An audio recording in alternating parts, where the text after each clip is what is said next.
DramaCityProductions.com.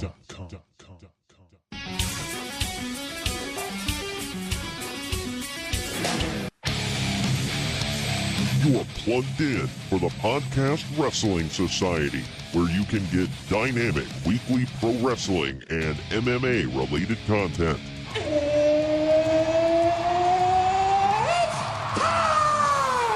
Give us a follow on Facebook, Twitter, and Instagram at PODWRES Society so that you can stay in the know. Faith is the place, and the sky's the limit. And if you like what you hear, give us a 5-star review and hit that subscribe button. Woo! Woo! Woo! Woo! Now, your host, he is the One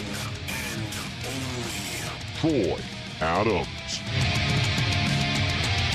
Mwahaha! It's All Hallows Eve, and you are in for tricks and treats here on the Podcast Wrestling Society. I am your loving leader, benevolent host, Midwest Monster, and the man getting a petition going to bring back the Chamber of Horrors match in WWE. I am Troy Adams, and joining the haunt here today, fresh off of the Wyatt compound, he is the Matt Hardy to my Bray Wyatt.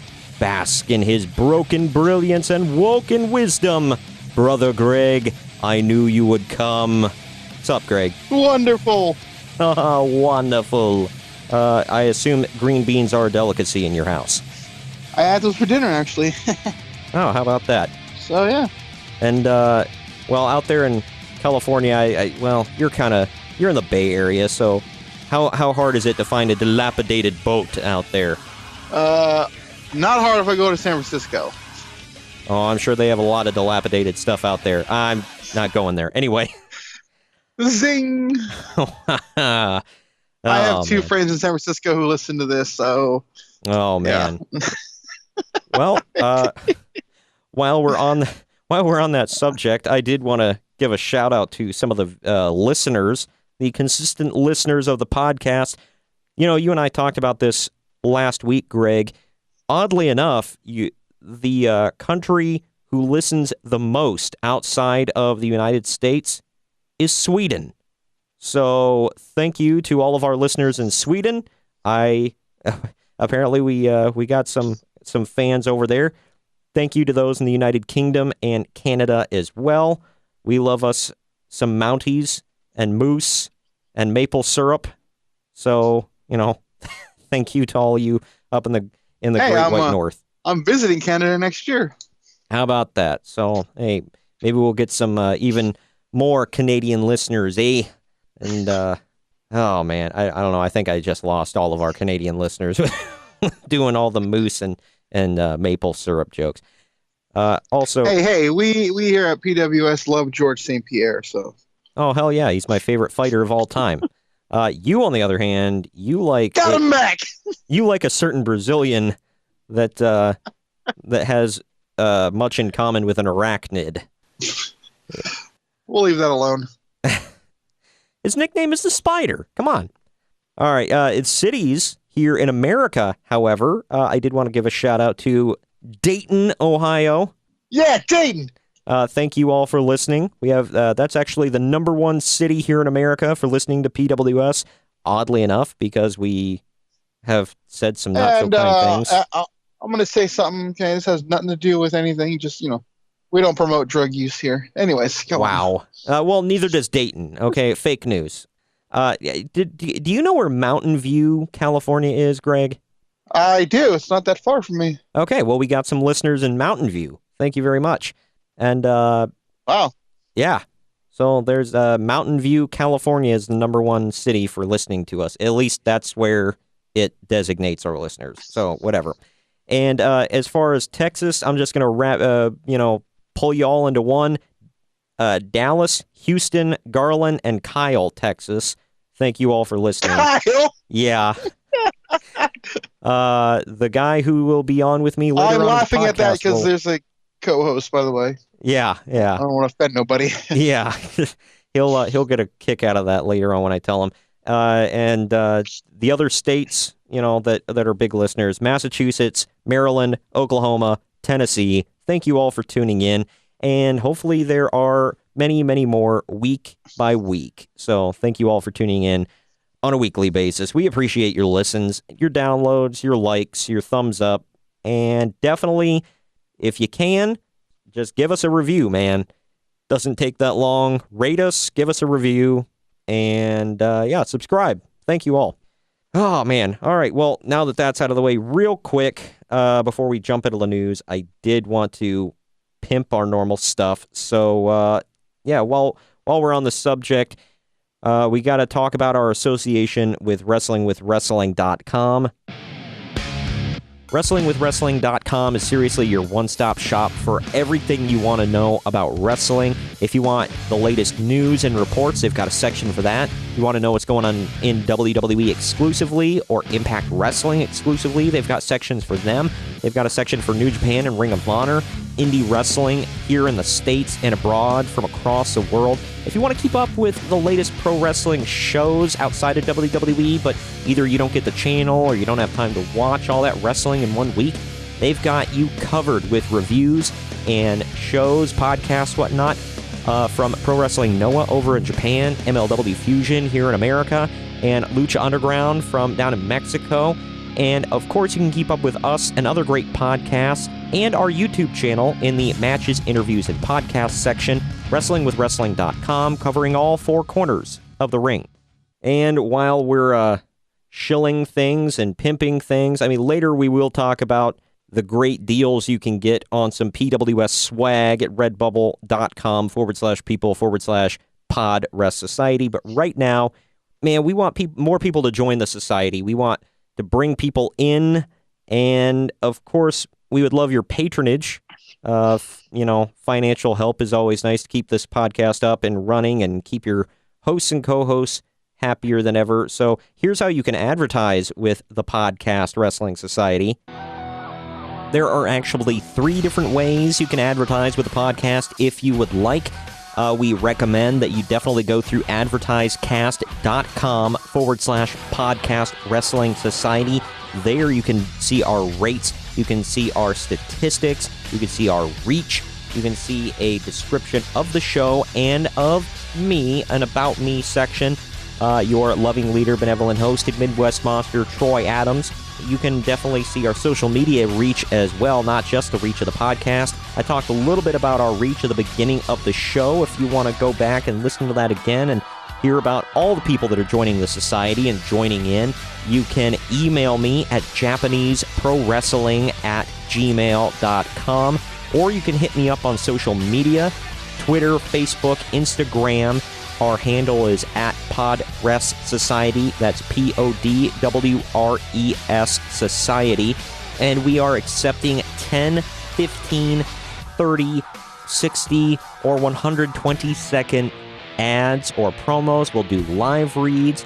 We'll advertise either your podcast or your product or you or whatever you have to sell. Just hit me up, talk to me about it, and patronize us. We'll bring you in, we'll bring you part of the society, and we would love to have you a part of the team and advertising with us here at the Podcast Wrestling Society. Again, head over to advertisecast.com/podcast wrestling society and join the society. All right, and I think we have shilled all that we can shill for now. Later, Greg, you and I got to get into what great swag they can get over at Redbubble. But I think we'll save that for later because we've talked for a while and we haven't even gotten into the juicy news we've got here. And there's quite a bit. There's some big stories from WWE, New Japan, and there's a weird one out of UFC that I really want to get your opinion on. But you ready to dive into all the news? It is the news. Bro. As just a heads up, we will not be covering Evolution news or post-Evolution news because we're recording before the event, whereas Kyle and I... Oh, man, you're giving it away. Well, it's a 2-part show. The first part will be pre-Evolution. The second part with Kyle will be post-Evolution, where we will give you all the rundown of all the things that happen at the event and after. And if any big breaking news has happened since then. Speaking of which, if you guys are not subscribed to the YouTube channel, Kyle and I did cover some of the news that you and I, Greg, did not get a chance to cover, like all the stuff with Roman Reigns and stuff like that. You and I will get into it a little bit today. But for those of you not subscribed to the YouTube page, you're missing out because, Greg, you and I don't get to cover everything over the weekend when we record. So we cover it on YouTube as much as possible. We'll start trying to do that more. But, yeah. Then, of course, you and I have some great treats on YouTube coming out this week for Halloween. Sure, we'll call them treats. They were, are they tricks then? I don't know. Halloween. Yeah, WCW tricked us into believing we were going to see something good. So, yeah, they were tricks. Oh, if you were tricked into thinking that was going to be good, that's your own fault. So, that's not on them. Well, hey, in my defense, the monster truck thing, I was like 11, so give me a break. Everybody loves monster trucks. Man. All right, let's start off with a little WWE news, shall we? You know what I didn't get a chance to, let's just start off with this. I didn't get a chance to talk to you on the podcast about this yet. Like I said, Kyle and I talked about it. You can listen to our updates in the on the video evolution predictions. Yes, in the YouTube archives. It's evolution predictions. But I wanted to talk to you because not that Kyle and I, obviously we cared and it was a big deal and we're fans, but you are like a Roman Reigns mega fan. Yeah, you're only an avid fan. You only care a little bit. Which, by the way, you can get a T-shirt referencing that on redbubble.com/people/podrest society. But anyway, have you heard anything? Because I really haven't heard any updates. Have you heard anything about Roman's condition? Obviously, for those of you that didn't listen to the YouTube video and have been living under a rock because it's been everywhere, Roman Reigns came out and said he's been living with leukemia for 11 years. It's back, and he had to relinquish the Universal title, which marks the second time that belt's been relinquished within 2 years due to injury. So yeah, and real quick, both times I was at SummerSlam when the guy won it that relinquished it. You're what the cursed. hell? You're cursed, man. Oh, man. It's bad. I mean, the Finn Balor thing was bad because he had to relinquish it literally the night after winning it. But we knew he was coming back, and we knew he was going to be okay. Roman, I mean, we're hoping he's going to be okay, but this is bad. I mean, have you heard any updates? All I heard is like he has to probably go through chemo, and it's probably gonna be like a year. Wow. At least. Wow. That's best case scenario. Well, I'm keeping, I'm trying to keep a positive outlook. For those of you out there that believe in this, definitely send prayers. And some people think, oh, it's lame. He's a celebrity. I don't know him, whatever. Still, it's a person, and he's a father, and he's a husband, and he's a human being. Just send positive thoughts, positive energy, prayers, whatever. He needs it.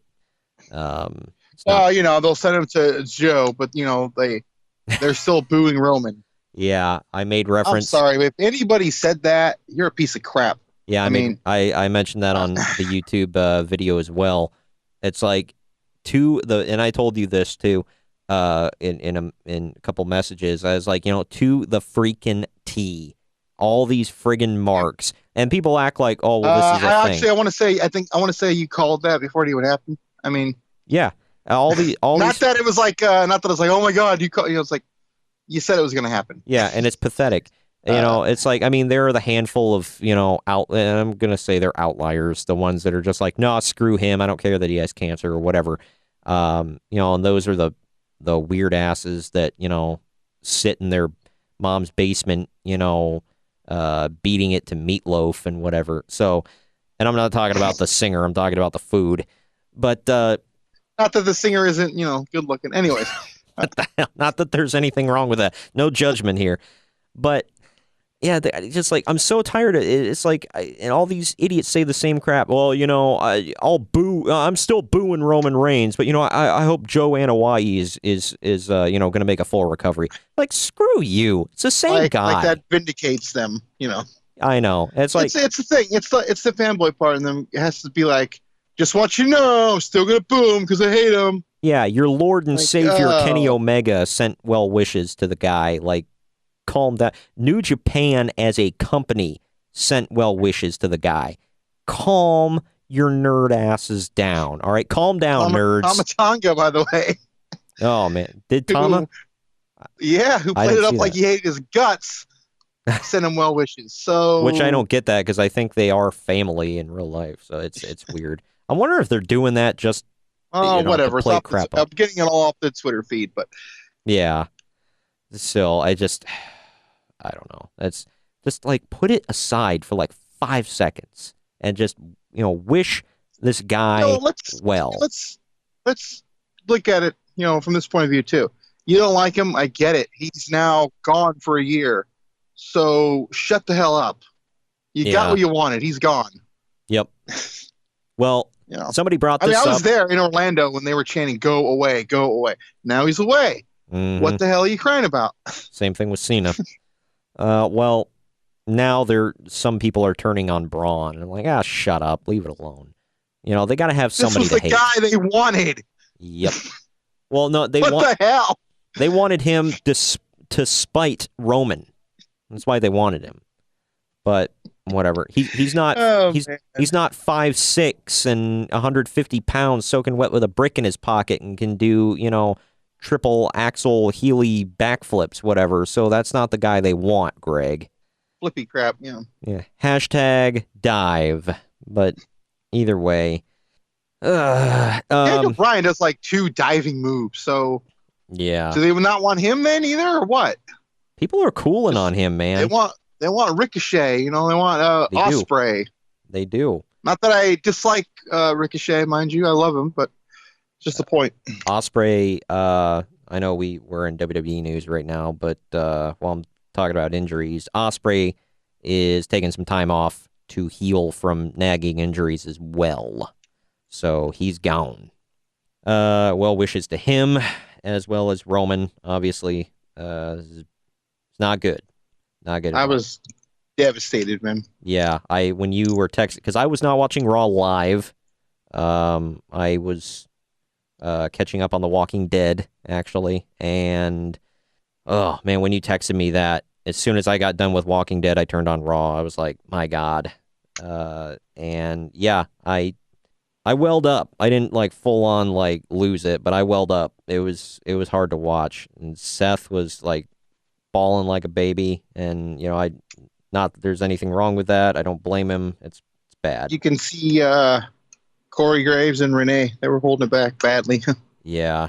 Well, and friggin', Corey is good friends with him. Renee's husband is legit best friends with him. So it just, you feel for everybody. And they showed later Nia Jax was losing it in the back, and he's like, "Calm down, you got to work tonight," And I saw Braun hugging him and crying, dude. I was sick. Yeah, and he was telling me, he's like, "Anything you need, brother, I'm right here for you." And everybody was telling him that. It was great. Somebody did bring up on Twitter, and I was thinking the same thing before I read it, but it's like, if you think Triple H got a big pop when he came back from quad surgery, wait till this. And all these marks can say what they want about Roman, but that live crowd is going to blow their crap when Roman Reigns comes back. And yes, I'm calling it. He's coming back and badder than ever. Oh, I have no doubt. Yeah, he'll beat this. But moving on to less sad news. Well, I don't know. It's still kind of sad. The second big... God, you're going to bring up Michael Cole, aren't you? Wow. No, not yet. Well, what's more sad than Michael Cole? Crown Jewel, actually, which is the second biggest story for the week. Crown Jewel will be held in Saudi Arabia. That's weird, by the way. That's the second biggest story. Yep. And your hero, not that I dislike the guy, I'm a big fan of him too, but Hulk Hogan said that he's excited to go, which one kind of ruins. It's true. Which one ruins the whole surprise of him being there, but on the other hand, not good, brother. When people are calling you a racist and all this other stuff, and then you're like, I am happy to go to Saudi Arabia and perform for these people. Like, what? Not a good look. And then Ronda Rousey, who's not even allowed to go, says that it would have been a mistake. Because she's a woman. Yeah. Keep that in mind. Exactly. And I'm not even trying to be funny. Yeah. She said it would be a mistake if they decided not to go. Like, what the hell? And also, from what I heard, to be fair, it would be a mistake, financially. Yeah, and one of my coworkers brought up, they said, well, yeah, she's going to say that because all the women get a big payday for sitting at home. So, yeah, she wants them to go. They're also getting the spotlight shined on them and them specifically on Sunday. So, and I have to I'm going to get. 3 days ago. Sorry. Yeah. Well, I'm going to get a lot of hate tweets for this. I'm sorry, but I'm going to say this and move on real quick. Are the men getting paid for Evolution to sit at home? I don't know. Just have to ask. Sorry, just putting that out there. Michael Cole's working it, so. Yeah, he's the one. I don't know why, but I'd have been fine with just Renee Young and Beth Phoenix, but whatever. Yeah, I know. It's like, why does Cole have to babysit them? But yeah, are the men getting paid for Evolution to sit at home and not work because they're not allowed on the show? It's a fair question. Just putting that out there. I mean, I'm not saying anything. I'm just asking. It's a question. Fair question. But whatever. Tweet me all your hate because I'm sure there will be hate. I don't know. While I'm kind of looking forward to the card, I don't want to see this happen at all. I'm not excited about it. I'm more excited I'm just excited for the Universal title match. That's it. Yeah. And only because I want to see Braun win it. Yeah. Well, there's talks that they may throw it back on Brock because he can go away and they can put the spotlight on Seth and Dean for the IC title, which I hope to God that's not what they do. But, Vince, man. Big sweaty man. Big sweaty. Yeah. Braun's big and sweaty. Put the belt on Braun's him. not actually a small guy, by the way. I know. Beast incarnate, sweaty. Next sweaty thing. That's going to be Keith Lee, I think. Wow. But yeah, so anyway, that's that with Crown Jewel. Speaking of which, John Cena has said he is off the Crown Jewel card. He is not working it, and they apparently will address this. Or keep in mind, we're recording this before Raw and SmackDown, so they may have already addressed it, but they said they will talk about it on television and write him out in storylines. Also, I didn't read this, but from what I've heard from people, Daniel Bryan has also said, yeah, I'm not going. So he's out. What does it say when the face of pro wrestling for the past 15 years refuses to go? And the biggest baby face on the entire roster. Yep. I just putting it out there for all of you that are blindly, oh yeah, nothing wrong with it, whatever. By the way, we put out a poll on our Twitter. Only a couple people said they would keep it right where it's at. Most of the people voted needs to be relocated 100%. So I really thought they were just going to make Monday Night Raw in England Crown Jewel, like skip Raw that week, and that's Crown Jewel. That's what I thought they were going to do. Some people were thinking they were going to rent the building, for an extra day and hold it, the day before. That's what I would have done, but whatever. Some say that Vince never, ever planned on canceling the show or having it anywhere but Saudi Arabia. He was 100%. This is the way it's going to be. They only played coy for, investors, make it seem like they were thinking about it, which is pathetic, but whatever. It is what it is. Sad state of affairs. It's a money thing. We all know it. End of story.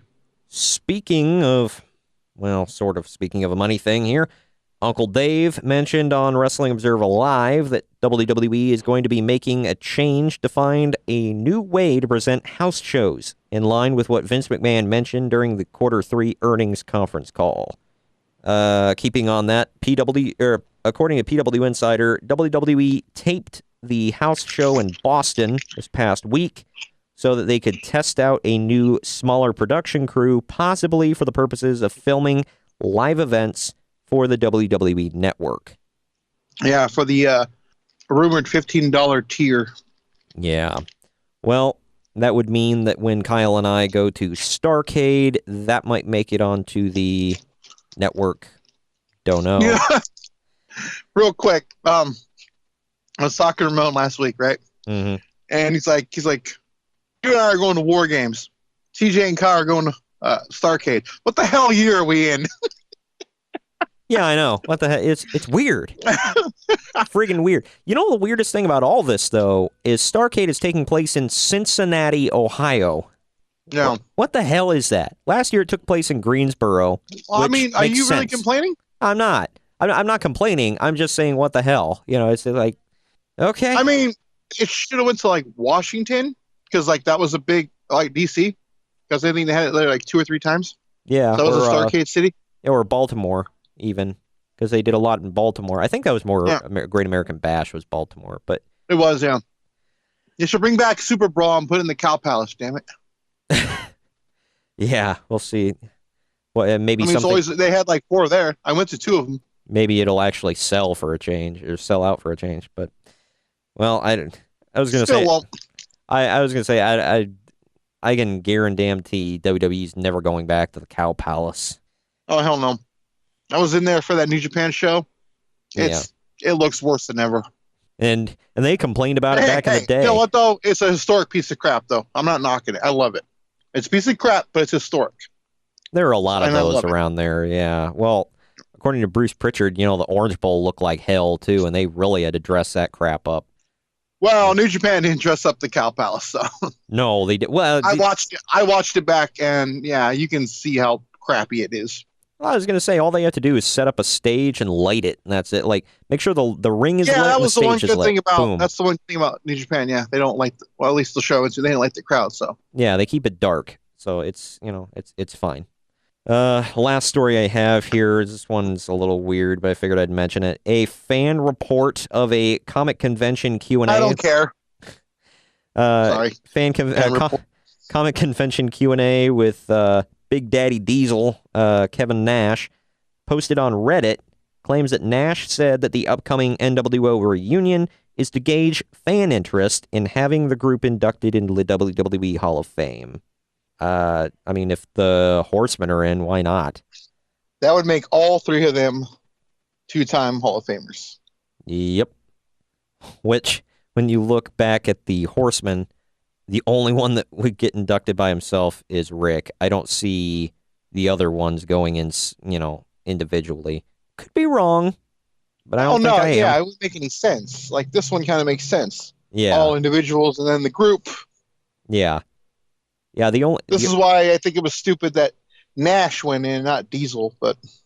Yeah. The only 2 members of... especially when Scott Hall went in as Razor. Like, okay. Yeah. The only 2 members of the Clique, I mean, unless you're counting Just Incredible, which I'm not. Why wouldn't we? Yet to be inducted into the Hall of Fame are Triple H and X-Pac, right? Like, Pac isn't in yet, right? Yeah, and I think that's stupid. He should be in, but yeah. I hope at one point he does go in because he definitely deserves it. Yeah, they need to show highlights of him wearing a diaper on Raw. Wow. I was on Raw. That wasn't in your house. Oh, but, excuse me. Yeah, you know, you don't want to get that wrong. But for anyone that might argue that, like Hillbilly Jim, Coco Beware, put X-Pac in. Yeah, he's held a lot of titles. He's done a lot. I mean, you know, WWE and WCW. So, yeah, in his prime, which I would say 1998, he was one of the better performers on the roster, in my opinion. Hell yeah, he was. He was great. He had great matches with damn near everybody. So they said he was the measuring stick for years. So I still love that match with him and Bret Hart from 1994. I'll have to go and check that out. I don't remember that freaking one. Classic, man. Yeah, I'll have to go check it out. That's about it for the WWE news that I got. You have anything else I might have missed out on? No. I think it's a slow week. Yeah, I think we covered all the bases. The big thing. Yeah, there were two major stories. The rest of the stuff is just like cool to know, I guess. Well, before we officially move on, let's take a quick break here real quick. We are on DramaCityProductions.com, and so are these other great podcasts you can hear on there and on all of your podcast listening platforms. Go check them out. We're going to take a quick break and let you know about some of those fellow podcasts on the Drama City Productions Network. Right now, we'll be right back. DramaCityProductions.com.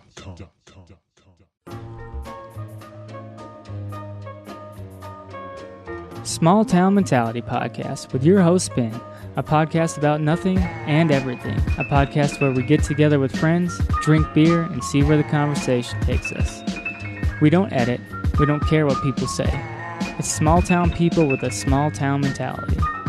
It gets offensive at times, lots of swearing, and a whole lot of not caring. Available everywhere you get podcasts.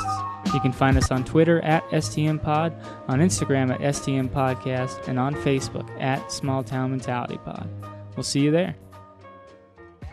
DramaCityProductions.com. Know me as the prince of the rap game. When I get that flow going, people start to dilate.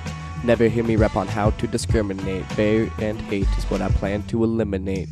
Yeah, y'all know me. This is Trent from Chino's Hip Hop Stop. Come on in and give us a listen if you like listening to hip hop and real talk. Alright, shoots.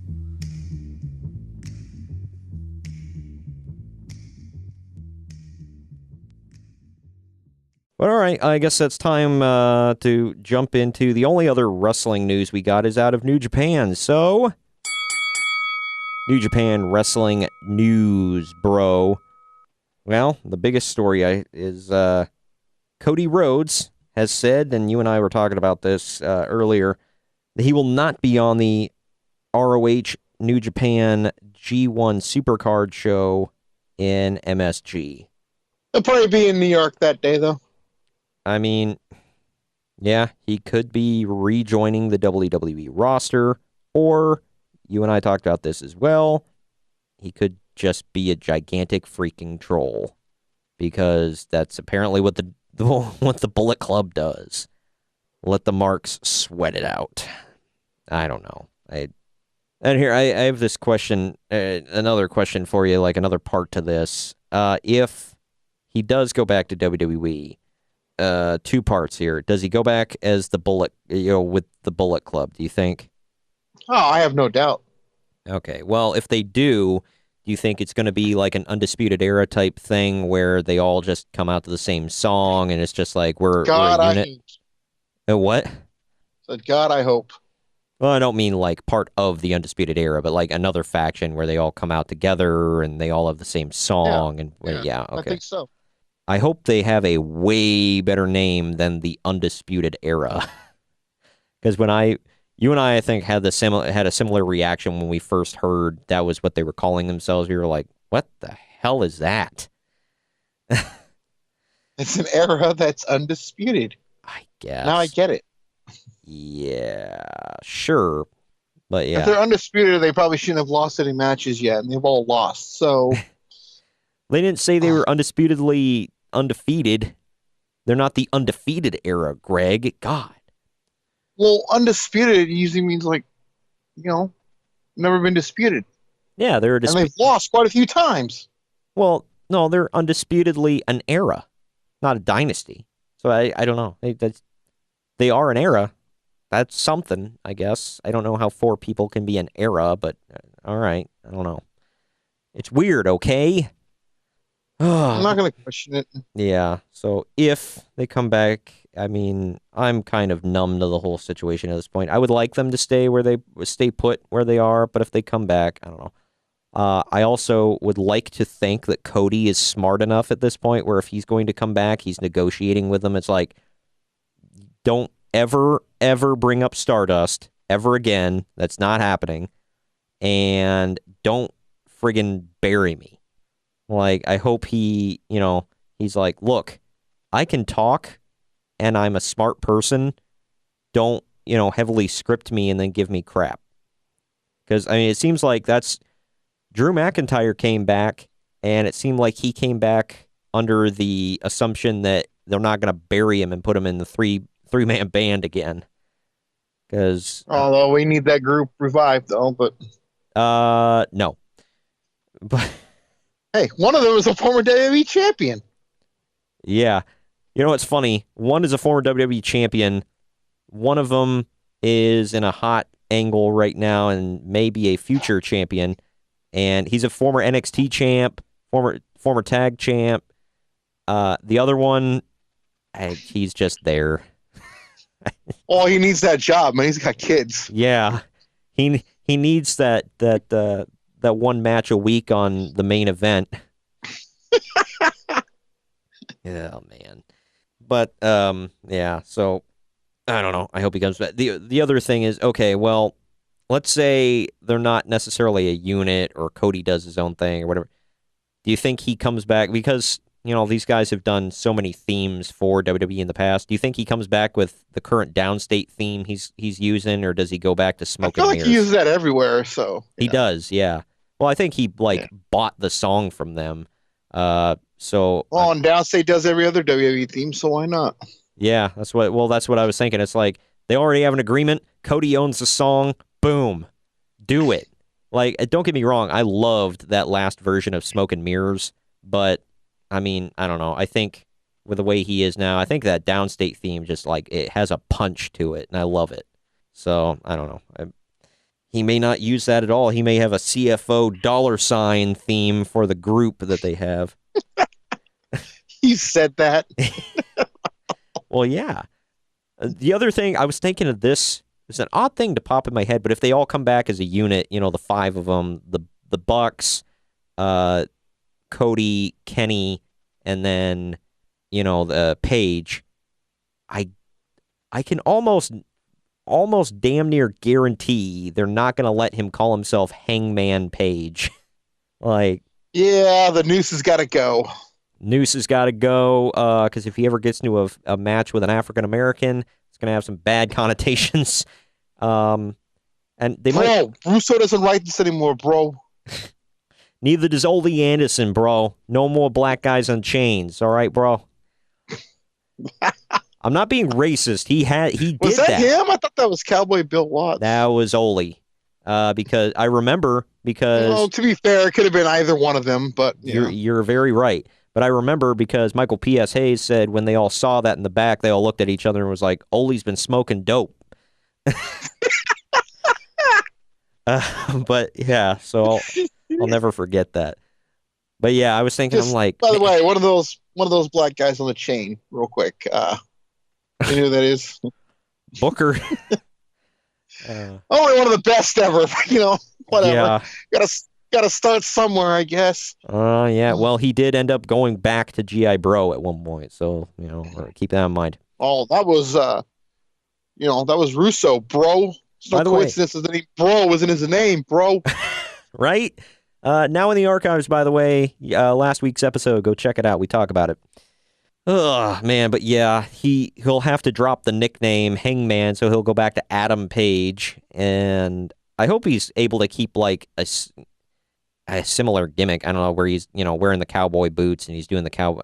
I've always liked the cowboy gimmick, but not, in a corny way, And they don't have a whole lot of cowboys running around. Not going to get James Storm, I guess. I really hope he just signs on the dotted line real soon. Before he retires, man. Last story I got out of New Japan here before we wrap this up and move on to MMA. They have announced that Don Callis will be commentating on future New Japan events, so no need for Lanny freaking Poffo. Oh, man. No poet laureate of New Japan, unfortunately. Isn't he still on Impact? I forget. Callis? Yeah, he is. Yeah. Yeah, you and I did not talk about this, but for all of you out there that want, give a crap at Bound for Glory, which looked like it was emanating from a broom closet in Queens, New York, and I'm not joking, go and look at the size of that damn venue. After Austin Aries lost the world title, he sat right up, no-sold the Starship Pain from Johnny Impact, flipped off Don Callis up in the commentator booth, walked out, hasn't been seen since. And apparently that was a shoot, bro. Austin Aries refused to follow the script. Yep. And from what Spoiler for a future episode coming up. We'll get into that. God. Yeah, next week, bro. But, yeah, so there were rumors that was a worked shoot, Russo style, but it has since come out, nope, that was real. He's gone. So. This was real. Yeah. So this is just another notch in the belt of unprofessionalism on the part of Austin Aries. He's like going for the gold with CM Punk. At least Punk only walked. Stop this, Punk. Yeah, at least Punk only walked out on WWE. And he didn't, show crap on camera. Everything he did was backstage. Well, I mean, he did do stuff in the ring, but it wasn't, visible on camera. Because according to what he said, he told the referee, if you let Kane eliminate me, I quit right now. So, I don't know. And that was his, the Royal Rumble that he quit at. Anyway, yeah, so I don't think we'll be seeing Austin Aries on a big stage ever again. Which is sad, because I love Austin Aries, but whatever. Well, you bring the crap on yourself. He made his bed, man. I don't feel bad for him. He did what he did, his last match in WWE. He lost, and he's looking out, smiling at the camera like, yay, I get to go home. Like a douche. Whatever. Can we say douche on here? We can say douche. I don't believe that is one of the words that, the George Carlin words that can't be said on television. But, yeah. So anyway, that's all I got. You want to move on to some UFC, bro? Yeah, I got a feeling that you're going to talk about. All right, couple things here. UFC news, bro. First story here, not really much to get into with it, but, and I didn't read the details, but apparently the Nevada State Athletic Commission has extended the suspension for Conor McGregor and Khabib. Yeah, that's not going to last long. Yeah, apparently they're, quote, still investigating. What the hell? They're not the FBI. What are they investigating? I guess it's if Conor instigated it. That's the only thing I can believe, or the only thing I heard. Well, if they're talking physically, clearly he didn't. If they're talking have you seen his promos? He very much instigated crap. But yeah, but he didn't do anything out of the ordinary for Conor McGregor. Oh, no, I'm not saying he did, but, I don't know. When you talk about a man's religion, family, whatever, I mean, that's pretty low, I'll say. I'm not defending Khabib, but, it's a pretty low crap move on Conor. I don't know. Just my opinion. But this is a story I really wanted to get to. It is a weird one. The first ever MMA trade could happen and happen soon. UFC and Asia's One Fighting Championship are discussing a historic trade that would send former UFC flyweight champion Demetrius Johnson to One and former Bellator champion and currently retired Ben Askren to UFC. Yeah. I don't know if you know who Ben Askren is. I was going to ask you, who the hell is this guy? In my opinion, one of the most boring fighters in the history of MMA. This dude literally lays on guys for 15, 25 minutes, whatever it is. I think he's had one finish in 10 years. Okay. Well, he's also, I think he's never lost, But going off of everything I just said, what's that saying? Yeah, well, Tyrone Woodley has a really good record, too. Doesn't mean people want to see him. Oh, it's funny you mentioned Woodley. Because if Askren comes in, I guarantee he's going to get a immediate title shot. And it would be Woodley's facing. Imagine that fight. We're talking about Woodley, the guy who threw 4 significant hits in a 25-minute fight. and then Askren's the guy who lays on a guy for 25 minutes. So, yeah. Yeah. Well, Askren, he is undefeated. He's had 19 total fights, 18 wins. He's got 1 no contest, no decision, I believe, or a draw. Yeah. Yep. Man, what the hell? Hey, I'll tell you this. Weight. He knows how to not lose a fight. That's the best thing I can say about him. Yeah. He is a former NCAA Division I wrestling champion, I guess. Olympic freestyle wrestler. Hey, I never said he didn't have the skill. I just said he doesn't fight. Yeah. He's with Evolve MMA and Rofu Sports, whatever the hell that is. Or Rufus, it's not Rufus, is it? Rufus Sports. Yeah, I'm sorry. That means he trained with CM Punk, and there you go. Yep, Duke. More reason why he sucks. Wow, and he's 34. That's just wow. He's 34. Demetrius is 32. I guess it's not a big deal. But why the hell would you trade Mighty Mouse? I think he's unhappy. Really? Is it because he's got no competition? I mean, other than, the guy who just beat him. No, he still claims he won that fight.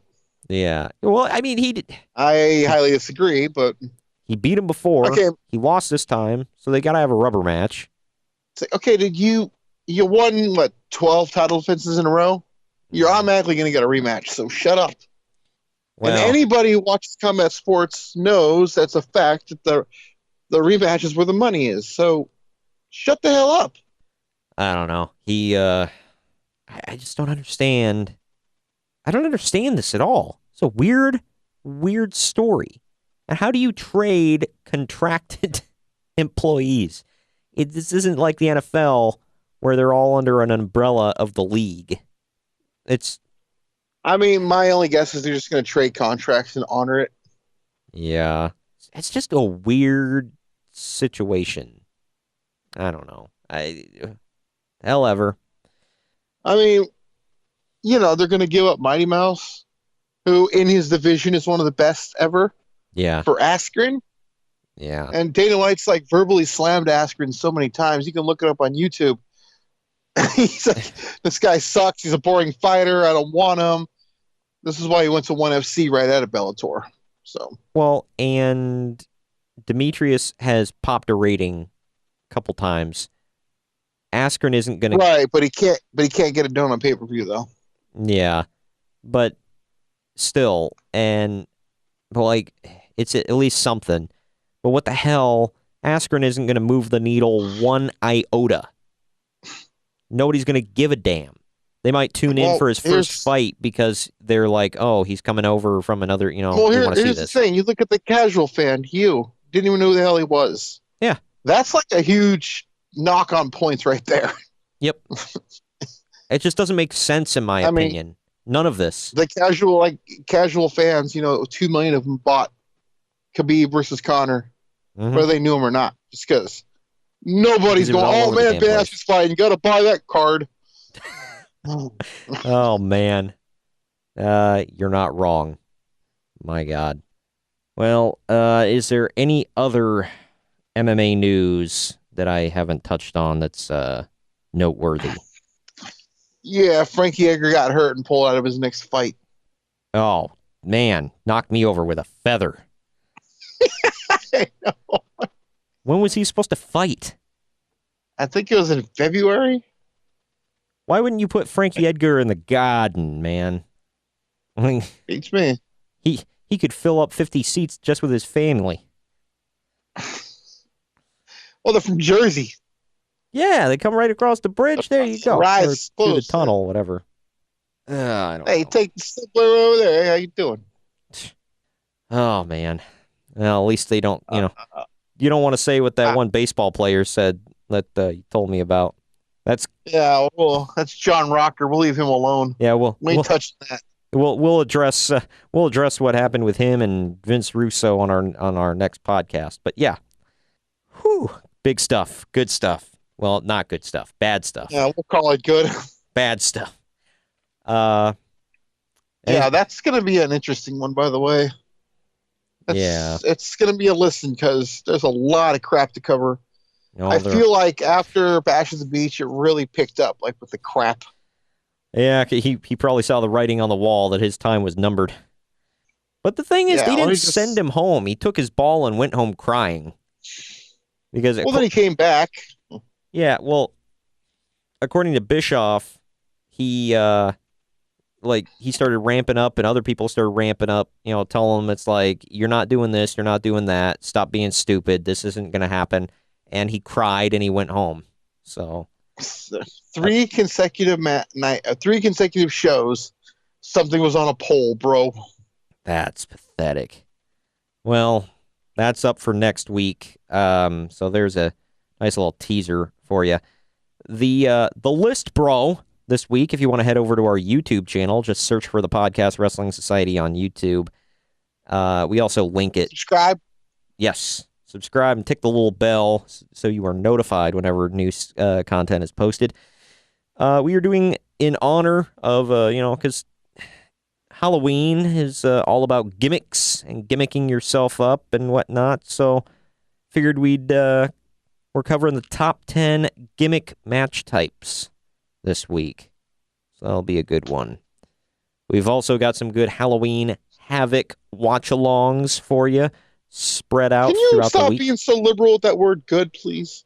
Well, yeah, I mean, they're good listens, but watch along, laugh along. It's a good time. Good stuff. The watch alongs are actually fun. I've done that a couple times with like Tony Schiavone and Conrad Thompson, and they're fun. So we don't do full events. We just do matches to keep it short, sweet, to the point with y'all. But we do really good matches too. Oh, yeah, they're always the best. But definitely go through the archives. We've done it with Undertaker at SummerSlam. We've done it with Vampiro with some good, not good stuff, but, funny stuff. Vampiro with back-to-back ones, by the way. Oh, back-to-back pay-per-views. Yeah, during the Russo era, because that's apparently the only time he had anything to do. And, we've also reviewed some bad stuff in the past, some bad events, but in a hilarious way, and it's a funny take on it from a fan's perspective. We cover some WCW stuff, some WWE stuff, and one that's neither, but it's got some legends in it, but it's bad. Yeah, that was a classic. Oh, yeah. Heroes of Wrestling, baby. But go check it out. They're in the archives on YouTube. Lots of good content, fun and funny stuff on YouTube. If you haven't subscribed, you don't know what you're missing. Plus, like I said, Greg and I don't get to cover everything here. So what we don't get to cover, go, check it out on YouTube, man. Like, why not? Kyle and I will try to pick up, what Greg and I cannot. We can't do it all here once a week. But all right, well, anything else before I plug the red bubble? Anything you want to discuss? I'm just looking on the internet and I'm not seeing any Naked Midget news, so nope. Well, he's probably still having his doing his all nude restaurant where he's the fry cook in the back, all nude. I don't think you want to be frying any foods when you're nude, dude. Rule number 1, never fry while naked. But all right, well, while we're just make toast and cereal, that spatters. Yeah, that's fine. That's not gonna kill you. But all right, well, before you and I sign off here, let's plug the Redbubble. If you go to redbubble.com/people/pod rest society, we have a lot of great artwork there. Greg, you like some of these more than others. I mean, hashtag junk hand out of nowhere, man. That's a take on Randy Orton supposedly touching himself before asking people to shake his hand. And then there's of course the one. There's of course the one about Russo, bro. You and I make reference to it every week when we talk about him. It's we'll set him on fire, then he's gone forever, bro. It's great. And then your favorite, the official Naked Midian fan club president, which is all about you. And I would wear that every day. Exactly, because you are the fan club president, but you all can aspire to be Greg or be like him at some point or other. And then there's the HCW shirts. I know for a fact Ramon got one of them so he could go to his tryout. Wait, he wore it there with Rice Bowl Richard and Jimmy Soup Pants and all them guys. Just good times. But there are plenty of HCW-inspired shirts. Don't worry, folks. He's had his tetanus shots, by the way. He would have to. And then, for all of you out there, I mean, you and I, we cover the list, bro, each and every single week, and we always answer the question that is you can get printed on a shirt or, some other swag. It's what's the list, bro? And it's in Jersey Shore font because why wouldn't it be? So, and then there's... Well, Robbie E, came up with that. Exactly. There's the one we referenced earlier. I don't know much about wrestling. I'm only an avid fan. And then for all of our listeners, our loyal listeners in Dayton, there's a Dayton with Destiny, and beneath it, it says, "Yeah, Dayton." So snatch that up. You wanna have that shirt on hand when it actually happens. Exactly. When Dayton with Destiny rolls through, to the Nutter Center, go get it, man. They're gonna be hanging from the rafters, bro. But you have to be nuts to think this is gonna happen. But anyways, exactly. But there's so many things you can get. You can get our artwork printed on. There's wall tapestries. Not joking. There's posters. There's tote bags.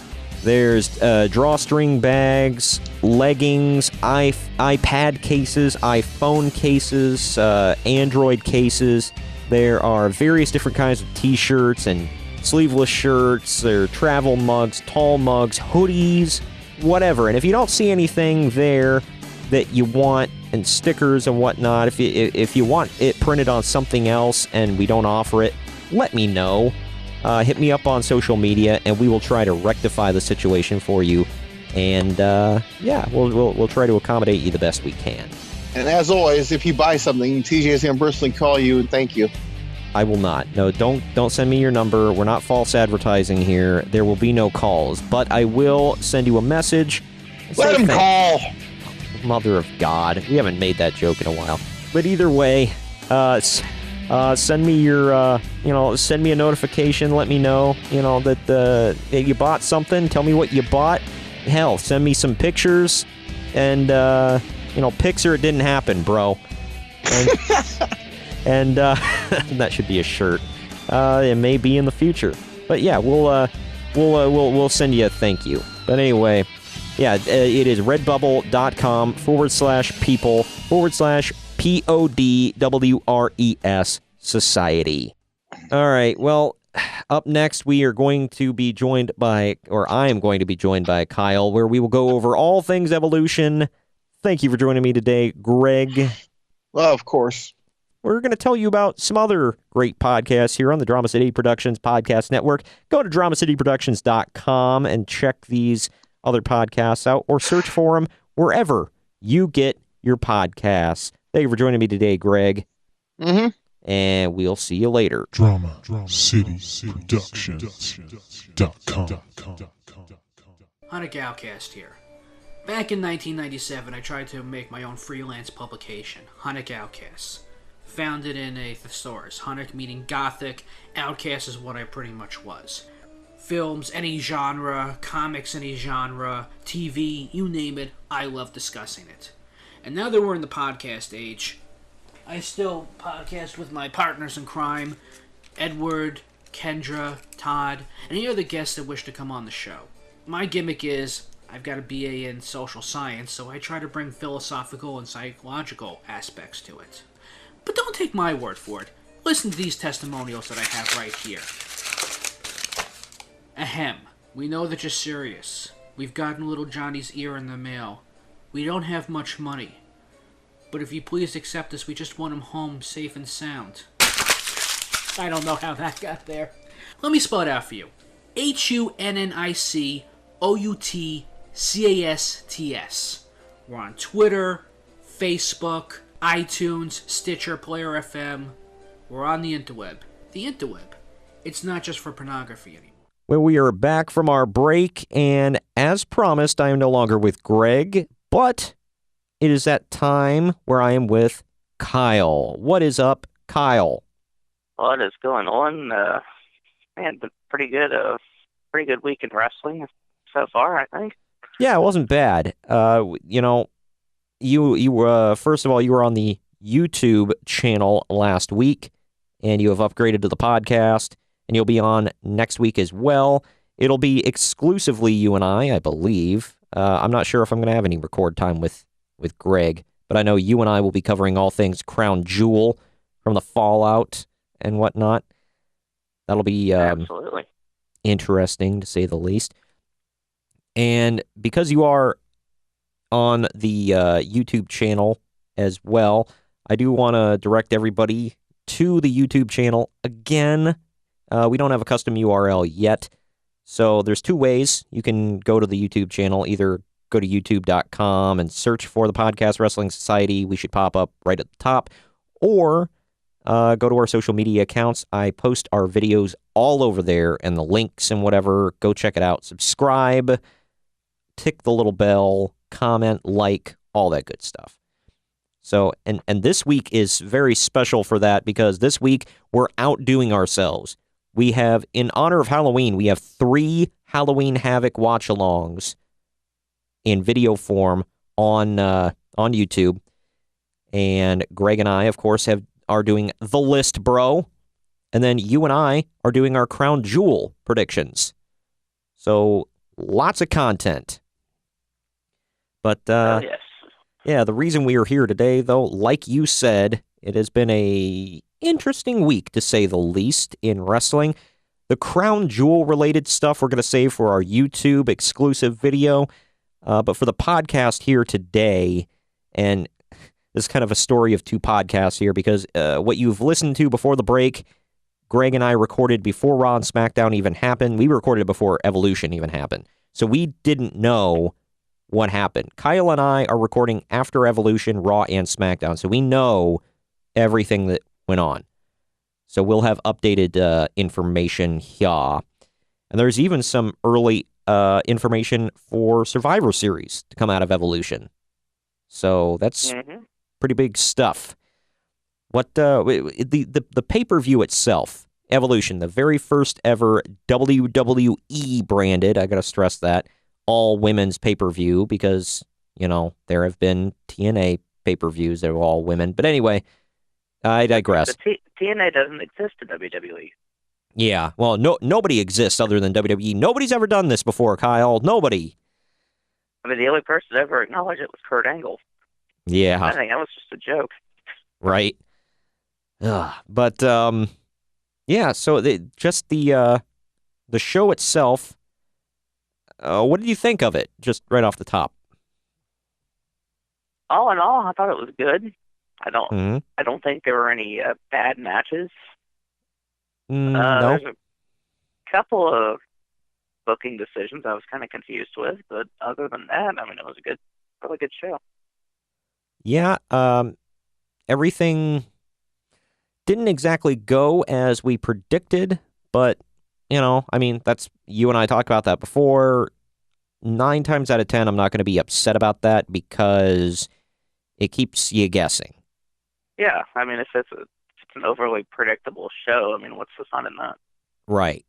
I don't know, by the way, I didn't know that there was a dark match. They didn't have a pre-show for this, did they? I mean, they did have a pre-show, but it seemed more like a red carpet type deal. Right. Well, apparently there was a dark match I'm seeing on Wikipedia, but apparently they don't have a time for it because I guess it was literally a dark match. It didn't like it was for the live crowd only. It was Rhea Ripley did have a match because we saw her in the crowd later in street clothes with her championship.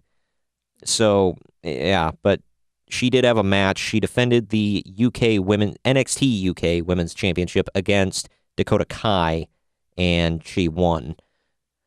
So that, like I said, that was just for the live crowd. We could not see it on the network, but yeah, I was kind of wondering there. I thought that match was supposed to be on the main card there, but yeah, well, I thought we didn't get it. I guess they were just trying to give them something special. They were live. I will say this looked like a house show setup. Yeah, it did. It was really dark. The ring, and the surrounding area, it was just very basic. There were no LED lighting or anything like that. And they didn't even have barriers. They had the old school railings. Yeah. And the set was very basic. I mean, it was fine, I guess, but there's two schools. I kind of liked it, actually. It wasn't too bad. There were two schools in this one. There's one I saw online. Some people were talking, oh, well, it was an original set. It didn't look like everything else. That's great. WWE needs to keep that up. And on the other hand, there was Greg, and I kind of felt the same way, where it's like, this is, they build it up, first ever all-women's pay-per-view under WWE, and it's a big deal. It's historic. We're just going to give you the house show set. We're no bells and whistles, not too much lighting. It is what it is. I don't know. And that's. I like the way it was set up. I don't know. It just had a different feel to it. Yeah, Maybe that's what they're going for. It was okay. Yeah, I don't know. It just with the way they built it up. I was thinking bigger, brighter. But it didn't happen. And I don't know. And that kind of goes back to my argument on Twitter when people were like coming at me with this stuff. But I told them, I was like, it's a novelty show. That's all it is. And they're, well, what do you mean it's a novelty show? It's a big deal. And I'm like, okay, maybe it's a big deal, but it's still a novelty show. It's not, it's not one of the normal pay-per-views. And yeah, it's advancing some storylines and some big stuff happened, but it's just like a special show that's like, oh, here's a little extra. That's all it is. And it's a little something extra when the quote-unquote, it's like they got two pay-per-views in a week. They got the all-women's and then the all-men's. So, yeah. I don't know. Big stuff is happening on both, because Crown Jewel, I consider that the same thing. It's a novelty show. So don't think I'm saying Crown Jewel is bigger. It isn't, in my opinion. I mean, it's got some big stuff, but so did Evolution. But yeah, it's going to be different than Super Showdown in Australia. Right. Yeah, Super Showdown, I feel, was the big show that, or the big pay-per-view that happened, recently. That's the one because it had everything all at once. It was a big setting. It was big and bright. Tons of people. Boom. And they made it feel like a big deal. And so, it was a novelty show at the same time. I don't know. They what was the last one before? It was Hell in a Cell, right? Yeah, that was the last official pay-per-view. Yeah. Yeah, they put on like 3 novelty shows in a row, basically. Don't get me wrong. All 3 of them are very big shows, but they're kind of like blowing their wad right now at the end of the year. I don't know. A friend of mine was talking about this, just with Crown Jewel specifically, but do you think these shows are really hurting the build for Survivor Series? No, I think it's kind of helping because it's, well, I don't know. It's 50-50. I don't want to say it's hurting anything. But it's instead of building it up on TV, they're building it up on the network more. Yeah. I don't know. That's my opinion. But let's. You want to dive into the actual show here? Let's do it. All right. Well, the opening match kind of shocked me. They got this one out of the way right off the bat. It was Trish Stratus and Lita defeating the team of Mickie James and Alicia Fox. and they had Alexa Bliss at ringside. When Alexa Bliss came out in like full ring gear, I was like, I thought she was hurt. Is she wrestling? And then I saw a mic in her hand. I'm like, crap. But yeah, I mean, I don't know. This show also had like a bit of a Halloween theme to it, and I think I forget what. Well, these three. I don't know what Alexa was. I don't know what Alexa was going for, but we all know she's big into cosplay. So. Well, Alexa Bliss was, and they even said it on commentary. She was Alice in Wonderland. That one was kind of obvious. It was more of a darker version because she had like black lipstick and kind of black around her eyes, whatever. Mickie James was the Queen of Hearts, and Alicia Fox was the Mad Hatter, which fit her perfect. Yes. I thought Mickie looked extra special good. Alexa's always looking good. Alicia Fox, I mean, she's quite good looking. I'll say that. But getting that out of the way. Talking about this, we're talking about an all-women's pay-per-view that's supposed to be a big historic deal for the women in here. You still got your pervy moments here on the show. Okay, got to get it in now. I apologize. Exactly. I apologize to all the female listeners if we have any. It is what it is. This show had a bunch of beautiful women. I mean, and I say that in a very nice, respectful way. Yeah, well, not one bad-looking woman in the bunch. I'll tell you that. I will say, I mean, she's been out of the ring for I don't know how long, but Alundra Blaze looked a bit out of shape. I mean, that's to be expected. The Undertaker doesn't always look fit in form every time he's in the ring either. So. And he wrestles a lot more. I thought she was in pretty good shape for her age and not being in the ring for however long it's been. So, I mean, she had a pretty decent showing in that Battle Royal. Yeah. We'll get to that, though. But the opening match, they had Alexa cut a promo on Trish and Lita before the match, still doing the "you're old" thing, which is funny because they're probably about the same age as Mickie James. And Alexa did this same deal when Mickie James returned. So, yeah. But anyway. I have to say, I do feel bad for Alexa Bliss, being injured. I know, it sucks. Possible times. She always said she said, multiple times in interviews that, Trish Stratus was one of her heroes, growing up, and she had the opportunity to work with her and ended up getting hurt right before that time and wasn't able to do it. So. Well, I realize that was Evolution, whatever, but in all honesty, Survivor Series is the bigger show, and I feel she's probably going to be fine by Survivor Series, and I have a feeling they might make it a one-on-one there. But yeah. I don't know. Well, that's what I'm thinking. I don't know. They had a 10 women tag match on Raw that we'll get to in a bit. But real quick, while we're on Trish and Lita, I forgot to tell you, Greg works at a cafe, as he's mentioned a few times, out in California, and a certain female walked in to get a coffee, and he talked with her. Her name is Lita. Pretty cool, I thought. Actually. Like the real Lita, yes. Really? Yes. Wow. Yeah, Lita walked into his cafe and got because he texted me. He said, "You'll never guess who just walked into my cafe, or who just came into my cafe a little bit ago." And I was like, "Who?" And he said, "Her name is Amy, but I know her as Lita." Oh, yeah. I'm like, "Wow, that's pretty badass, I will say." Let's get right into it here. Trish, I thought, looked the best out of everybody in the match. I'm not talking, physically. I'm talking about in the ring. Yeah. Even my wife, who doesn't watch this, and she's like, "Wow, that older one there is." She's like, she seems like the best performer in the ring right now. I'm like, yeah, she always has been. So I thought Mickie seemed great. Lita seemed, pretty good for what she was doing. Alicia is Alicia. In the end, Lita performed. This is what the ending of this match was screwed. They wanted everybody to get their stuff in. The referee kind of, I don't know if it was on the referee or what. It was on Alicia.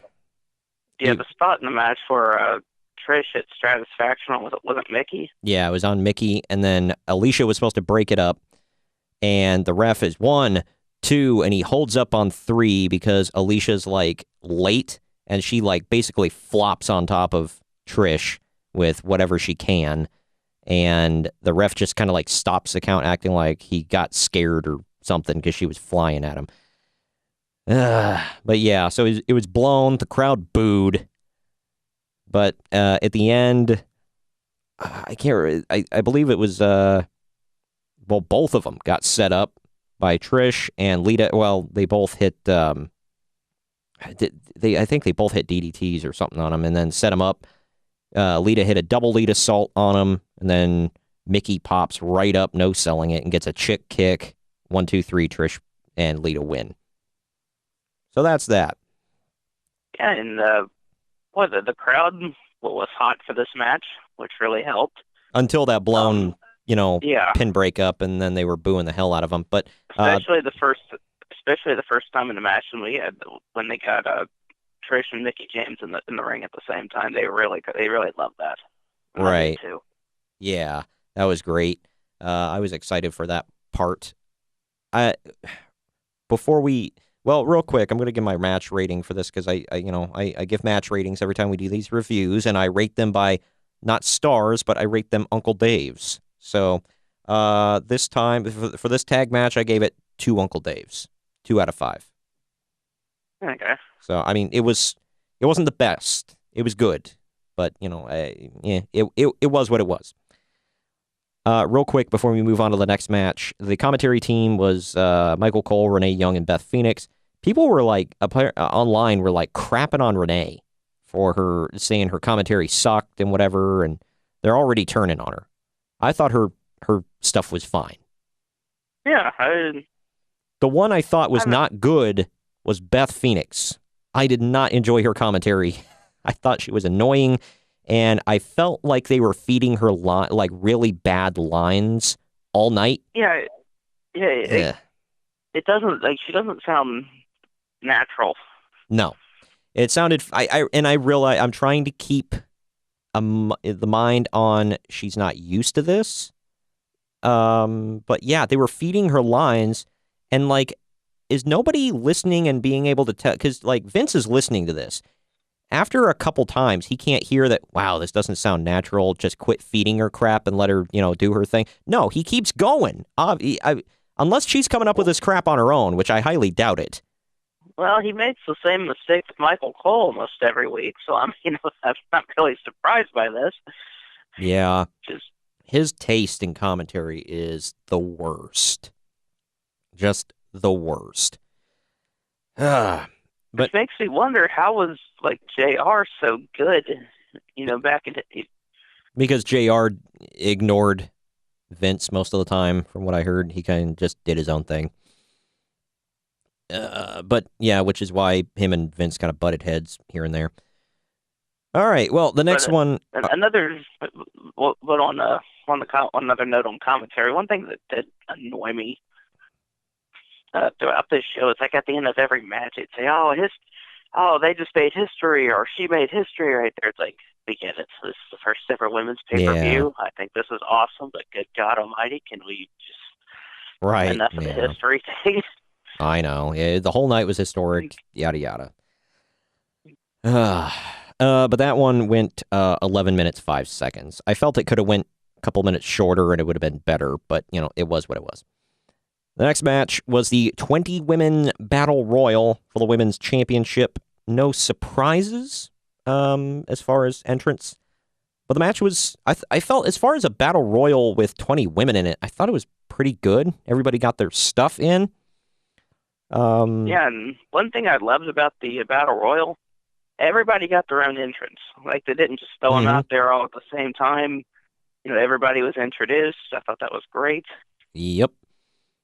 Well, the order of eliminations, I'll go through real quick. I'll just blow through them. Peyton Royce and Billie Kay, they kind of advertised they were going out first. The Molly Holly, unfortunately. Then Kelly Kelly. I didn't mind that one because she's terrible. Tori Wilson, again, she's not great. And then Sonya Deville was tossed out by her own tag partner, Mandy Rose. Yeah, and it's kind of funny that happened after Mandy Rose and Sonya Deville kind of, they teamed up and they got like 3 or 4 eliminations to begin with, so they were on fire to start this match. And then, of course, like we see in every Battle Royal or Royal Rumble, I know. you have tag team partners. One's got to eliminate the other. But the funniest one I ever saw was outside of WWE. It was in TNA. There was a Battle Royal, and Beer Money, who, if none of you know, it was Bobby Roode and James Storm. Bobby Roode was Money. James Storm was Beer. And anyway, Beer Money was teaming up in the Battle Royal. And then Bobby Roode goes to toss James Storm, but Storm catches himself, and he comes back in. He shoves Bobby, and he's like, "What the hell?" And Bobby starts doing the money sign with his fingers, and he, because it was a Battle Royal for like, 10 grand or something like that. He was like, "Money!" And James like shrugs his shoulders. He's like, "Yeah, okay." Funniest thing I ever saw. But anyway, the Battle Royal was getting back to the eliminations. Alundra Blaze was next, followed by Maria Kanellis, who I don't even know why she was wearing clothes. She was practically naked. Not complaining, just saying. But yeah, so she got eliminated. The cameraman got a good close-up on her butt cheeks hanging out of her attire as she's getting tossed out. I'm like, good Lord, guy. Her husband, Mike Kanellis, or Mike Bennett in real life, was at ringside with their baby, who's adorable. Next, Lana was eliminated. I think she messed up a spot because like Tamina and Nia Jax had a face-off at one point, and Lana goes to like, "Hey guys, hold on," and then they both do the Roman like ooh-ah thing, and then start beating the hell out of everybody. Then they go back to doing a face-off, and then Lana comes up and does the same thing, and they beat the hell out of her and toss her out. It was weird. Then Mandy Rose, Dana Brooke, surprised she lasted so long, Michelle McCool, who had nowhere near the showing she did in the Royal Rumble. No. Naomi, Carmella, who looked like a rainbow, Ivory, who had a pretty good showing herself and actually danced terribly, might I add, with Carmella. Then Asuka was eliminated. Kind of shocking. She was eliminated by Ember Moon. That was the first time we've seen Ember yeah. get one over on Asuka. Yeah, that was surprising to me. And then Tamina, and it was Ember Moon and Nia Jax trying to eliminate each other, and then Zelina Vega goes up and, like, everybody forgot about her. She was hanging out outside. She goes to try to toss them both, thinks she eliminated them, but she didn't. They come back in, they toss her out. Friggin' Nia Jax picked her up, like, press slammed her out onto Tamina. It looked like she just, like, chucked her carelessly. It looked like her knees, like, went into Tamina's face, because Tamina did not catch her very well like she was supposed to. It looked like Nia was a little careless. But Zelina is a tiny woman.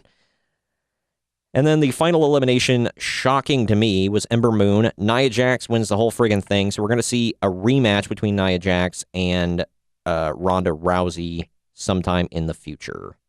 Yeah, that was one of the matches that was like really confused me on the outcome. Like, why? I don't really think Nia Jax needs it. No. It was kind of an odd time, I feel, to give her that win, but whatever. I don't know. So what are they going to do? Is she going to be a heel again against Ronda Rousey, or what? I don't know. Seems like they're trying to do a face versus face thing. But I thought that she was going to get a match at Survivor Series, but she's not. No. And we'll get to that. But yeah, it was just really confusing. Up next, and I don't rate Battle Royals. Kind of hard to rate that. But 16 minutes, 10 seconds. The next match was for the 2018 Mae Young Classic trophy. It was Toni Storm defeating Io Shirai. I was calling her Io before, it was Io Shirai. And they had a really good match. First time I ever saw Io Shirai wrestle. She was fantastic. Toni Storm is also great. And yeah, so let's see. Trying to determine here. She went for a moonsault, got caught. She, being Io, went for her moonsault in the ring, got caught with the knees, and Toni picked her up, hit Storm 0, 1, 2, 3, got the win. And yeah, so both of them got bouquets of flowers, and Tony walked away with the trophy. This match went 10 minutes and 20 seconds. I thought it was perfect time. They got a lot of stuff in. It was good stuff. What do you think of it? This is the first time I'd seen either one of them wrestle, because I wasn't able to see any of the Mae Young Class. I just never had time for it leading up to it. So I was really impressed by both of them. This was a really good match. I enjoyed it. I remember I haven't seen this year's. I saw Toni Storm last year, and she's made a couple appearances in NXT. So I've seen her and wrestle before, and she's really good. I gave this one 3.5 Uncle Dave's. I thought it was one of the better matches of the night. Not the best match, but I felt it was tied for second best. So that's my opinion. Next up, we've got Sasha Banks, Bayley, and Natalya defeating the Riot Squad. That went 13 minutes and 10 seconds. The ending of the match was a little odd. Well, I will say, first of all, the Riot Squad was all wearing like horror film themed stuff. I can't remember what Sarah Logan was wearing. I know Ruby Riott was trying to look like the puppet from Jigsaw, and Liv Morgan was wearing an It-inspired attire. So that was pretty cool. Like I said, I don't remember what Sarah Logan was wearing. End of the match, Natalya performed a powerbomb on Liv Morgan, followed by an elbow drop from Bayley, and followed by a frog splash from Banks. And Banks gets the pinfall win here. Liv eats another pin. Yeah. Always Liv. Poor Liv. I'll comfort her. I'm just kidding, but seriously. Anyway, there goes our last female listener. Yeah, the match itself was good. I just don't see why Natalya, Sasha, and Bayley had to go over here. Like, what are they going to benefit from? Yeah, they're Why trying to. Why not give the Riot Squad something? For some reason, they're trying to build up the Boss and Hug connection. As I don't know if they're going for women's tag titles eventually, and they want them to be it. I don't, because they want to do that feuding, best friends tag champs thing again. That's overplayed. And but I don't know. Sasha and Bayley should have had a match on this card. Like, they really screwed that whole thing up. Well, they want them to be a team for some flippin' reason. Like I said, it's probably the damn tag title situation. I don't know. Yeah, and they've been handing out. I heard that they were handing out signs at Evolution. I think Raw and SmackDown. I don't know if you noticed people with that sign that says "We want women's tag team titles," and apparently that was WWE handing out those signs. They weren't custom made by fans. I've never even seen them. I haven't been paying attention, so it doesn't surprise me though. Oh, they're trying to form the narrative. Whatever, but nobody else really wants those. I mean, maybe a couple people, but just there's too many damn belts already. Let's not do it. I gave this match 2 Uncle Daves, by the way. It was there's not enough what it was. Women on either. There's not enough women on either roster to really do that. If you're going to have like the Raw women's tag team titles and then the SmackDown women's tag titles, I think they might just do one set. That's what I assume anyway. And have them on both shows. That would make more sense. Probably. Have them defended. If you're going to defend against a team on the other show, it would probably be only at the pay-per-views and network specials and whatever. But during the month, they stay on whatever show it is. But okay, up next, we have what I considered tied for the second best match of the night, along with the Mae Young Classic finals. It was Shayna Baszler defeating Kairi Sane to become the new NXT Women's Champion. That match went 12 minutes, 10 seconds. And this one was a really good one, I felt. Kairi Sane was at ringside, and when I saw Marina Shafir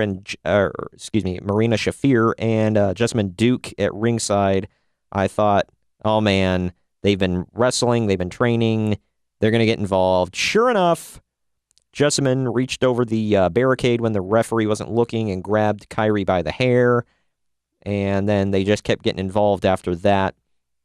Finally, I think the shot of the night was when Baszler was sitting on the top rope, dangling Kyrie by her arm outside the ring in like an arm bar, and Kyrie's just hanging there by her arm. That was crazy. But yeah, and then Baszler eventually got let's get to the what Wikipedia says here. In the end, Duke and Shafir distracted Sane, which led to Baszler applying the Kirifuda clutch. Sane passed out, and Baszler won by technical submission to become the first two-time NXT Women's Champion. So if you want to talk about history being made, that one is actual history. I was unaware of that, that there hadn't been a two-time NXT Women's Champion. Huh? I didn't think much about it, but yeah, there have been multi-time NXT Men's Champions, multi-time Tag Champions. Not so much. That one is pretty rare as well. I think there's only been one or two multi-time tag champs. But yeah, I completely missed the mark on the fact that there were no two-time NXT Women's Champions. So yeah. So yeah, that one surprised me. I did not expect Kairi Sane to drop the belt there. So especially because Baszler had already been champion. So right, interesting what they're doing there.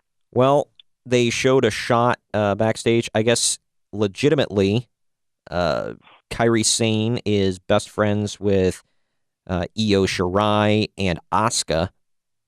And makes sense. They took a picture backstage, all three of them. They all wrestled for Stardom over in the Stardom promotion over in Japan. So I think that's why, they've been friends for a while. And they all know each other. Fantastic female wrestlers to come out of Japan.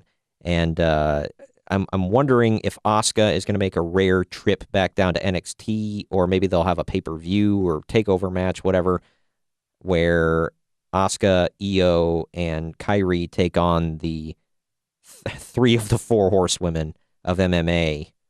I think that would be pretty cool. Yeah, that seems like what they're setting it up for. Yeah, that would be different. Everyone keeps expecting a match between, the four horsewomen of MMA and against the four horsewomen of wrestling or WWE or NXT, whatever you want to call it. Sasha, WWE, Bayley, yeah. Well, Charlotte. That one's a long ways off because Becky's a heel. So she's a heel. But yeah, so this will be good for now, and then like the three horsewomen down in NXT are clearly heels, and Ronda is a huge baby face, so that's not going to happen either. Which is confusing. Right. We might get three of the four horsewomen from both, because the three of the four horsewomen in WWE are baby faces, and then three of the four horsewomen of MMA are heels. So it could happen. I don't know. Although Charlotte is on SmackDown, but, like I said, pay-per-views, it could happen. Mm-hmm. Make it happen. Let's move on. That one I gave 3.5 Uncle Dave's. Like I said, tied with Storm and Shirai. Next up, we got what I chose as the match of the night. It was Becky Lynch successfully defending the SmackDown Women's Championship against Charlotte Flair. Last women's standing match. It went on for 28 minutes and 40 seconds. Yeah, I agree with you. This definitely was the match of the night. I loved this match. A lot of great storytelling in this. And boy, Charlotte and Becky, they brought it. They didn't hold anything back in this thing. Should have went on last, but yeah, I agree. Whatever. Yeah, we know why it didn't for multiple reasons. But yeah, these two tore the house down, literally. They used tables. First, I gotta say this. Charlotte needs to quit trying to do table spots. Every time she does, the table never breaks. They're not heavy enough. Like, Becky is a small woman. Sasha Banks, who she tried it with in the Hell in a Cell, is a small woman. They don't have the weight to break a frickin' table. No. And she put Becky on the table at one point, tried to moonsault. The table just fell over. It didn't break. So, and it's dangerous at this point. Stop. Oh yeah. But they use chairs. They use tables. That's gotta hurt like hell when the table doesn't, give Oh, or yeah. anything. You're just taking the whole blow there, man. Yep. Yeah, for both of them. It's not good, bad. But anyway, these they use chairs, kendo sticks. They just wore each other out with that frickin' kendo stick, I'll tell you. They had tables, as we mentioned, announcer tables, announcer chairs, ladders, a whole bunch of craziness. It was whatever they could find insane. under the ring, they used. It seemed like Even stuff outside of the ring. Like I said, Becky friggin' buried Charlotte in rolling leather chairs that the announcers sit in, and pieces of the table, I believe. I don't remember, but anyway, yeah. So, and in all honesty, when Charlotte kept getting up after more and more and more, and then at the end where, she's like rising from under the chairs and everything, and Becky looks scared, and I was like, oh God, is Becky gonna lose here? Yeah, I mean, it's funny. The look on Becky's face is like, oh my gosh, I'm gonna have to kill her in order to win this match. Well, she looked like she's like, oh, she's all like scared and backing away, whatever. I'm like, she just got up from a big like deal that you did to her. She's got to be hurt. You are more like aware. You got to be close to weapons. Just pick something up and beat her with it. Like, why are you scared? I thought it was a dumb spot. The best spot of the match, I feel, was Charlotte put the figure 8 onto Becky with her legs through the ladder. And Becky's like screaming, and eventually she grabs a chair, and yeah, that the referee slid to her. Basically, yeah. And she took the edge of it and nailed Charlotte in the shin, quote unquote nailed. She like tinked her. You could tell she was like trying really easy to just like tap her with it, and. On commentary, they built it up. Oh, she just got blasted in the leg. I'm like, no, she didn't. That was like the tink heard around the world. Like, come on. Yeah. But whatever, I get it. But yeah. There's that there. I mean, there's that. There's also the infamous finger poke of doom. So, I mean. Yeah. It was. But the ending of this match was, in the end, after leaping off of the ladder and putting Charlotte Flair through the German announce table with a leg drop, Lynch performed a powerbomb onto Flair from the top rope through another table. Flair was unable to make it to her feet before the 10 count. Thus, Lynch retained. Great match. I gave it 4 Uncle Daves. It went almost just a minute, 20 seconds shy of half an hour. It had plenty of time, and it was a great match. But I don't know what the future of Charlotte is, considering Paige asked her on SmackDown to captain the Women's Survivor Series team for SmackDown, and she said, nah. So, I don't know. Kind of wondering what's going on there. I think eventually she'll accept the role. But who knows? I'm thinking she might get involved in the other match that I'll talk about here in a second. Main event time. Ronda Rousey defeated, thank God, Nikki Bella via submission to retain the Raw Women's Championship. 14 minutes, 15 seconds. I thought it was a good amount of time for this. Not too much, not too little. It was better than I expected, I guess. I gave it 3 Uncle Daves. Yeah, I mean, it was a good match. Predictable outcome. Mm-hmm. But like we said before, I don't think it should have main evented the show, but I mean, you got Ronda Rousey and Nikki Bella. Of course, they're going to put them in the spotlight. Oh, yeah, of course. Well, let's get into it, because Ronda dominated like she should have right out the gate, and the only way that they got an advantage was she's messing with Brie on the outside, and Nikki goes up and shoves her face first into the ring post. That kind of opens it up for Nikki to start dominating. And when Nikki hit the rack attack, I about had a freaking heart attack. I'm like, oh my God, no. And then Ronda kicked out. I'm like, thank God. That would have been so stupid. But, Ronda attempted a modified Samoa drop on Nikki, but Brie pulled her over. And then she pulled Brie up on top of Nikki and hit the Samoan drop on both. And then finally, Ronda got the armbar on Nikki and made her tap. Thank the good Lord. Then Ronda did an instant tap. Say what? Like, it was an instant tap. There was no drama or anything. It's like once you got that thing locked in, it was all over. Yeah, I've noticed they've done that, which is good. They don't have anybody fighting in it, because like in MMA, like I think the longest somebody fought that armbar was like, I think I can't even think of who it was now. Fought the armbar for a while, and they ended up dislocating their arm in the process. But yeah, pretty much if she locked that thing in, you're tapping out instantly. Miesha Tate, that was it.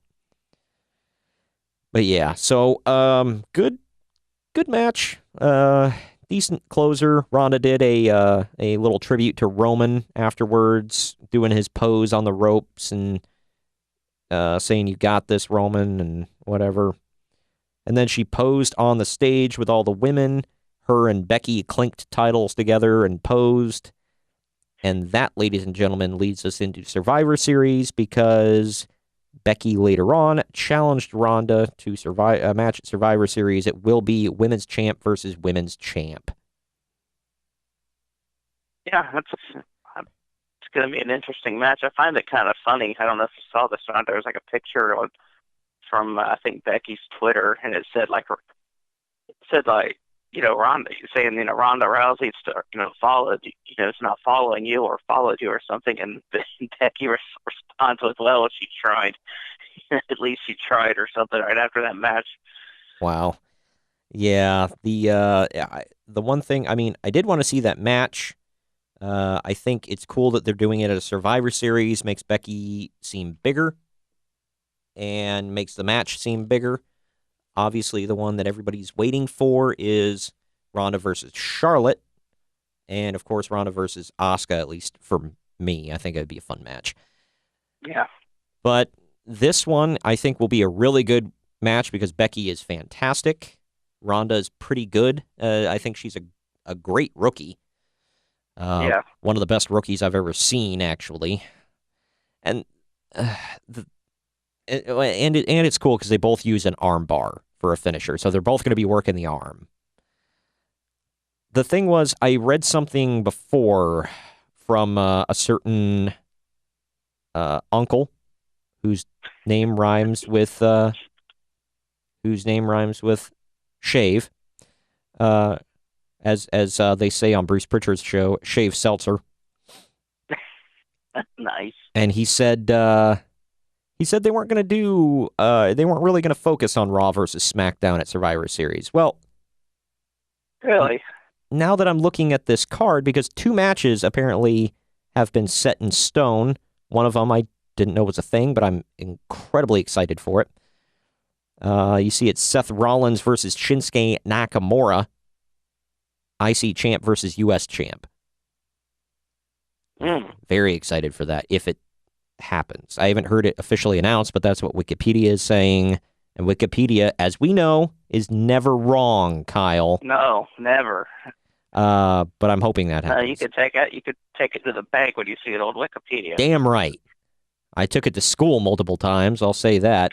I already got my diploma, so it's cool. I don't give a crap. Been out of school for about 10 years now, so I don't have to worry about them coming back at me. But yeah, then it's going to be Team Raw versus Team SmackDown for the women and the men. And, of course, we're going to have Ronda Rousey versus Becky Lynch, Raw Women's Champ versus SmackDown Women's Champ. So you know what that means, Kyle, from what Uncle Dave said. It means... Plans changed. Plans changed. Sorry to all of you that weren't expecting that sounder. Which is what Meltzer said, which is how Meltzer says he's wrong. Well, yeah, he's never wrong, Kyle. They changed plans to make him look bad. God. Yeah. But yeah, so anyway, that's that. We'll have to wait and see what else is built up. Becky made me even more excited for it on SmackDown with a promo. She said, I'm coming for Ronda's arm. Very awesome stuff. Man, I don't know. I'm excited. Yeah, that's going to be a great match. Mm-hmm. I mean, we all know how good Becky is. She's probably 2 or 3. If I was going to rank like all the entire women's division, not just on Raw, not just on SmackDown, but like in general. Right. I'd probably put her at like 2 or 3. She's probably my favorite. I think she's one of the best female wrestlers in the world. But yeah, so 2 of my favorites going head to head. It's a dream match I wasn't sure I'd ever see, but it's here, and I'm pumped. I'm getting super pumped for Survivor Series, Kyle. Oh yeah, it's always a good show. The Thanksgiving Classic. And Greg and I will try to bring you some exclusive Survivor Series watch-alongs to go with it. And, of course, Greg is going. He will be there in Los Angeles for that and for TakeOver LA. Or, excuse me, TakeOver War Games, too. Is that going to be before or after Thanksgiving? Is it the week before? You would ask me after I closed the window. It's just, see, Survivor Series, I believe it's, man, I want to say it's before. It is November 18th, so it is the weekend before. Yeah, okay. So I think they're sending everybody home for the actual holiday, so that's cool. Then, of course, we've got, TakeOver TLC after, or I'm not, why did I say TakeOver? I'm looking at 2 different things. I'm sorry. After this Survivor Series, we have TLC. That is coming up in December. I'm not seeing December 16th is when that's going to, and that's going on in San Jose, so Greg's probably going to go to that damn thing as well. Lucky turd. Man, he's just getting it all in. Why can't it come to Ohio, man? But I can't complain too much. You and I are going to Starrcade, so. Hell yeah, that's going to be fun. It'll be good. Absolutely. We'll give a nice little review of the show for those of you that can't see it. We'll give it on, we'll probably do it on YouTube. But you know what that means? That means that y'all need to go to our YouTube page right now and subscribe. Friggin' subscribe. Don't make me tell you again. And click the little bell. We have a lot of content. More content is coming each and every week, and you're going to enjoy what you hear, what you see. And I'm putting more quality into our videos, which is a lot of work for me because it takes forever to render the damn things. So go watch them. Anyway, I think that about wraps it up, Kyle. You and I will cover Crown Jewel news on on YouTube. So, yeah, thanks for joining me today. Yep, not a problem. It's always fun to do. It's a fun show to review. Pretty good Fallout as well, so we'll see where this goes. Oh, hell yeah. Definitely, like I said, everybody, if you haven't heard the list, bro, yet for this week, it is kind of Halloween themed because Halloween's all about gimmicks. So we're going over the top 10 gimmick match types. And next week, it's going to be a fun one. We've went over the worst repackagings that WWE has done of people that have come over and even some that have been there for a while. Next, we are going over the top 10 repackagings that saved careers next week. Be a good one, so go check it out. And we'll come at you next week with some Crown Jewel Fallout. Later!